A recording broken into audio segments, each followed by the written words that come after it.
Your brand new iPhone deserves the best protection, and the iLune 3-pack screen protector plus 3-pack camera lens protector has you covered. Don't take risks with your iPhone. Click the link in the video description to shop now on Amazon. Welcome to Legends of Pitt, where we dive into the fascinating stories behind Hollywood's biggest stars and most iconic films. Today, we're going to explore a mystery that has captivated film enthusiasts for decades: the story of Alan Smithee, the director who doesn't exist. You've probably heard the name before, but you might not know that this legendary pseudonym has been used in 50 films by some of Hollywood's biggest names. But here's the thing: there is no one person behind the name Alan Smithee. It's a creation of the Directors Guild of America, designed to help directors disown their projects when they feel they haven't had creative control over the final product. The story goes back to 1968, when Don Siegel was working on a Western titled Death of a Gunfighter.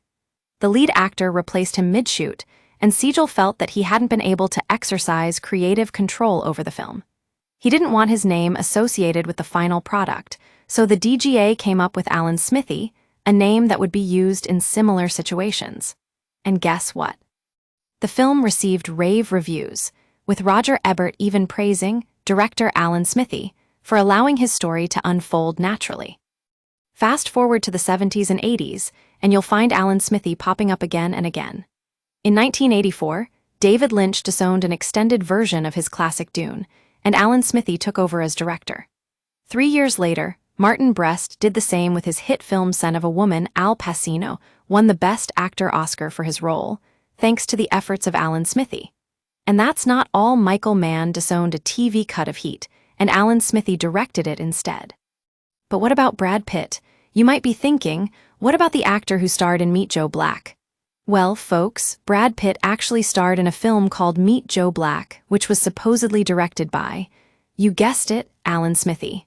Now, that's a legendary Hollywood connection right there. Alan Smithee also filled in for directors on TV shows and music videos back in the day. They worked with big names like Russell Crowe and Jeremy Renner, bringing their unique touch to these projects. But as the internet became more prevalent, it got harder for directors to keep their involvement under wraps.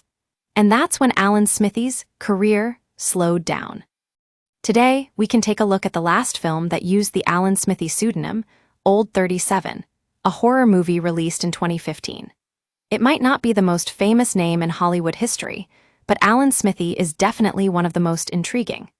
And as we wrap up our exploration of this fascinating story, remember that sometimes in Hollywood, it's not who you know, but what pseudonyms you're willing to use to protect your creative vision. Thanks for joining me on this journey through the world of Legends of Pitt. Until next time, stay classy and keep on watching.